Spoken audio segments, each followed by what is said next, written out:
Hari ini saya nggak puas. Nggak puas sebagai prinsipal. Cuma menjadi pertanyaan saya melihat dari trik ya tadi itu kita mau dikelabui, ya kan? Ya. Jadi Presiden Joko Widodo mau mencoba mengakali kita dengan cara melakukan kepres. Nah itu dia. Jadi nanti kepres itu dia bersembunyi di balik ketika kepres. Ya itu tadi. Tapi dengan keahlian Prof. Egy dan teman-teman, alhamdulillah akhirnya hakim mau berpikir dengan akal sehat dan menerima itu.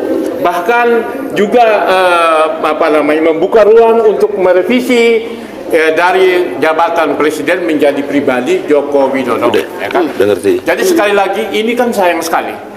Tadi pagi Bung Rijal Fadila menulis tentang jasa palsu sama dengan presiden palsu, ya kan? Nah mudah-mudahan ya kan pada sidang berikutnya. Ini proses sidangnya terbukti. Sudah terbukti bahwa jasa palsu sama dengan presiden palsu. Presiden palsu tidak boleh bersembunyi di bawah ketiak kepres. Kalau mau jahat aja, ya kan gitu ya. Kepres pun di bawah undang-undang. Kepres di bawah undang-undang, dia bisa mengakali seolah-olah Kepres lebih tinggi dari undang-undang. Ada dua undang-undang HIR sama HIR dan itu dia. Jadi menurut saya sebagai prinsip mengajak kepada kita semua rakyat Indonesia, inilah konsekuensi jasa palsu, presiden palsu, akhirnya melahirkan presiden yang penuh dengan tipu-tipu. Sekian. ini kemenangan rakyat. Yes. Rakyat menang. Satu, berhasil mengganti majelis. Itu Iya. ini bukan perjuangan ringan. Itu jangan dilupakan dan itu. para penggugat sejarah semua berjuang. Kita semua yang hadir sini berjuang mewakili rakyat dan itu sukses. Majelis yang kurang benar, tidak benar diganti. Satu, kemenangan rakyat. Amin. Kemenangan rakyat kedua adalah bahwa Jokowi terpaksa harus nanda tangan. Itu kemenangan rakyat, memaksa Jokowi. Tanda tangan basah. Itu tanda tangan basah, ya.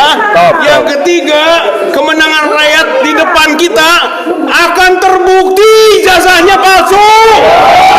Insya Allah. Dan yang keempat, presidennya palsu. Buat dari boneka kayu. Assalamualaikum warahmatullahi wabarakatuh. Topik. Ya udah agak mendingan mikirin ini. Ini sudah masuk ke bulan keempat. Tapi ada hasil yang luar biasa hari ini.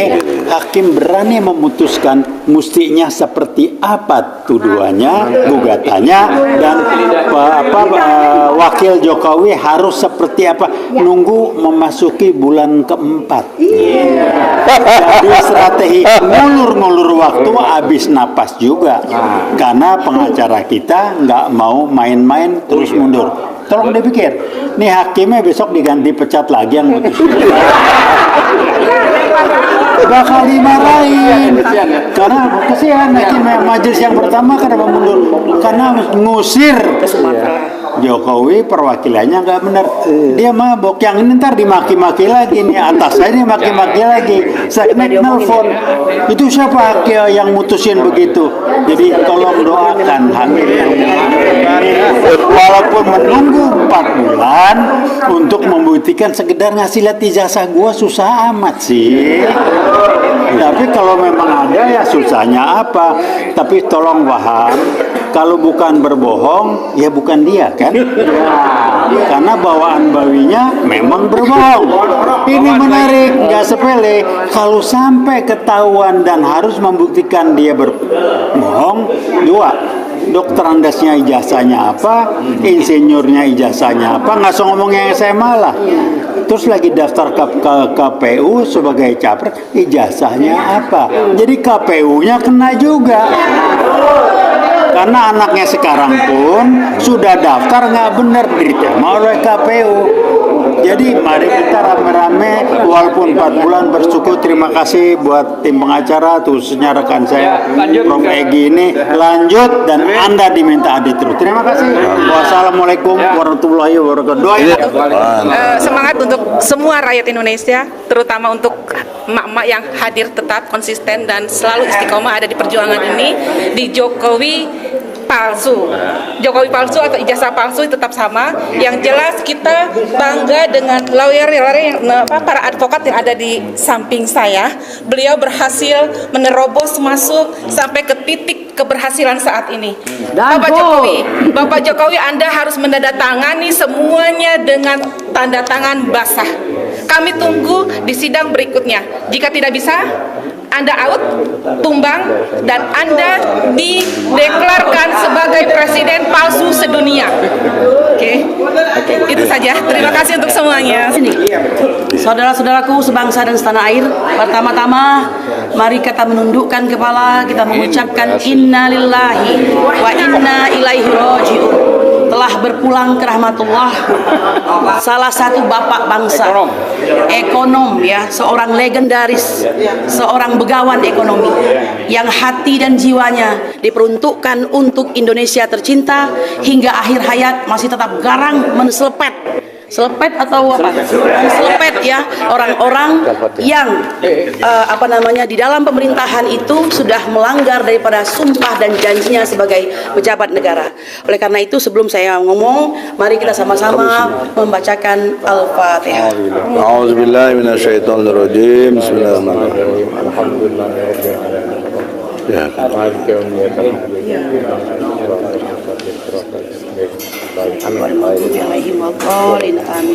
Al-Fatihah tadi kita persembahkan untuk yang tercinta, abang kebanggaan kita Rizal Ramli, rahimakumullah. Saudara-saudaraku sebangsa dan setanah air, tadi saya sampaikan di hadapan hakim bahwa jihad yang paling utama itu adalah menyatakan kebenaran di hadapan penguasa. Jihad itu tidak hanya kami pengacara yang harus melakukan, tapi justru paling utama adalah Kodi itu adalah hakim ya. Mereka lah yang menjadi dominus litis, yaitu orang yang dominan di dalam pengadilan, memberikan arahan dan memberikan keputusan. Betul atau tidak? Kenapa? Karena sekali mereka memutuskan, keputusan itu akan menjadi tonggak untuk menjalankan eksekusinya. Jika benar keputusannya, maka benarlah semua. Jika salah keputusannya, maka salah semuanya. Nah, oleh karena itu sebagai tim hukum dan para penggugat yang sudah menyiapkan dengan sedemikian rupa ya, bukan asal menggugat orang, bukan asal untuk memfitnah orang, maka kami pasti insya Allah mempunyai bukti-bukti fakta-fakta yang benar. Ya, nah, saudara-saudaraku sebangsa dan setanah air, tadi kami juga menyampaikan bahwa adalah sebuah keharusan untuk memajukan apa yang dimaksud dengan kebenaran. Hukum itu sendiri adalah obat. Sebenarnya kita meminta seorang Joko Widodo itu bisa bertindak sebagai orang yang memberi contoh, ya kan? Apapun juga suri teladan, apalagi kalau sudah digugat, berarti ada warga negara yang tidak puas. Permasalahannya sekarang bukan soal tidak puas, lebih kepada pidana, di mana pemalsuan itu mencakup 2 norma, yaitu penipuan dan ketertiban masyarakat. Ya kan? Nah, oleh karena itu tidak bisa main-main lagi. Kita berterima kasih hakim pengganti ini telah melakukan press finding, meskipun harus didorong-dorong seperti orang melahirkan gitu ya. Pembukaan 1, pembukaan 2 begitu kan. Pada akhirnya beliau ingat bahwa tetap dia katakan oleh Imam Baihaqi bahwa kita ini bukan mayat hidup. Siapa mayat hidup itu? Mayat hidup itu adalah orang yang tidak mengingkari kemungkaran. Jadi mereka mengiyakan, tidak dengan hatinya, tidak dengan kata-katanya, tidak dengan tangannya. Nah, ini masih ada iman di hatinya, alhamdulillah. Sehingga kita masih bisa berjalan ke arah kebenaran. Betul? Nah, karena hukum itu adalah obat, kami patuh, kami akan melakukan perubahan seperlunya, ya. Maka yang 9 tadi tidak boleh batal dong. Orang ujungnya memang semua kesana semua kok, ya kan? Tergugat. Ya, 9 tergugat dan 1 turut tergugat, ya. Hanya kita meminta yang 1 ini nama presidennya itu kita hilangkan, bahwa dia adalah Joko Widodo. Padahal dia presiden juga. Memang ini blunder ke sana kemari. Maka bener lah kita itu sebenarnya. Jokowi yang presiden, presiden yang Jokowi, kan begitu. Udah saya bilang gitu. Mari kita Bismillah, tetap bersemangat, tetap kawal, kita berdoa. Semoga kita ke depan mendapat pemimpin yang lebih baik. Ingat, pemilu itu bukan commercial break. Pemilu itu adalah radical break, kata si Rocky Gerung ya. Jadi radical break, tidak cocok, tidak sesuai, ganti, kan begitu. Ganti dengan yang baik. Allahu Akbar. Ada pembicaraan lagi. Closing. Langsung teknis, saudara-saudara, lihatlah di sini halaman kedua bahwa kita TPUA, Tim Pembela Ulama dan aktivisnya tadi Rizal Fadila, Saudara Taufik, Muslim Arbi, Bambang Tri, terus satu lagi Hatta Taliwang, melawan Jokowi. Lawyernya kami. Nah di sini yang mau diganti nih, kami di sini Presiden RI Jokowi. Nah, kalau ini mereka beralasan bisa pakai SK, bisa pakai mandat dari Mensesnek dan Jaksa Agung. Nah, bagaimana supaya tidak demikian? Sekarang presidennya kita drop, dibelakangkan, gitu loh.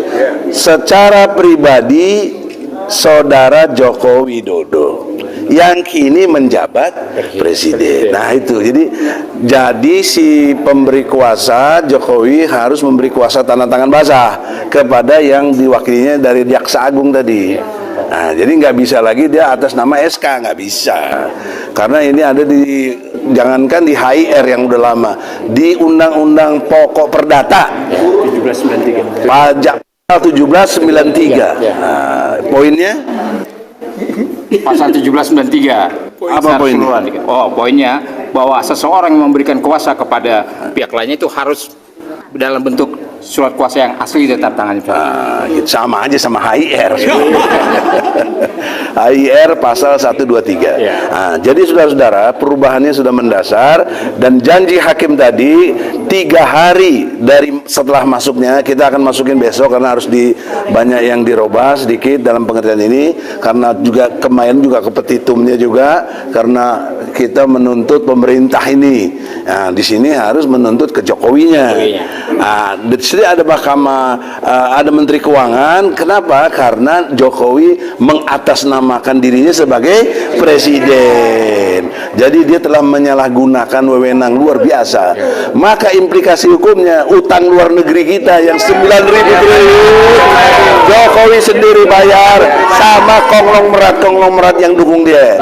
Nah, kan di kantong Jokowi ada 11.000 triliun. Bayarlah 9.000 triliun itu. Masih ada 2.000, ya, masih kaya juga kok. Tapi bayar itu utang negara. Kalau utang BUMN tambah utang swasta 20.000 triliun. Nah, dibebankan lagi kepada Jokowi, ya bangkrutlah Jokowi itu, insyaallah. Nah, oleh karena itu, saudara-saudara, dan lebih memalukan lagi adalah seperti Adinda Kurnia sampaikan, ini memalsukan itu adalah satu perbuatan tindak pidana, ya, memalsukan dan ketertiban umum. Lebih dahsyat secara moral, dia menipu dirinya sendiri. Tukang tipu seperti ini ada dikatakan dalam surat Al-An'am, ayatnya 123. Akabiro mujrimin. Jadi pembesar yang jahat. Kejahatannya apa? Menipu. Ya, Al-An'am ayat 123. Jadi lengkap, hukum positifnya ada, dibuktikan dia menipu, di Al-Qur'annya juga ada. Nah, jadi kloplah saudara-saudara, tinggal kita berharap ke depan untuk supaya ada perubahan. Jadi kalau betul nanti minggu depan dan seterusnya, ya, mudah-mudahan sebelum pemilu udah kejelasan, ya, udah ada kejelasan Jokowi ijazahnya palsu. Sampai hari ini pun sudah jelas. Tadi kan saya tantang, kau jaksa, kau mewakili Jokowi, mana ijazah aslinya? Nggak bisa bawa dia, nggak bisa bawa. Orang waktu di Solo aja nggak bisa bawa, apalagi di sini, gitu tuh. Saya kira demikian. Semoga umatnya takbir. Assalamualaikum warahmatullahi wabarakatuh.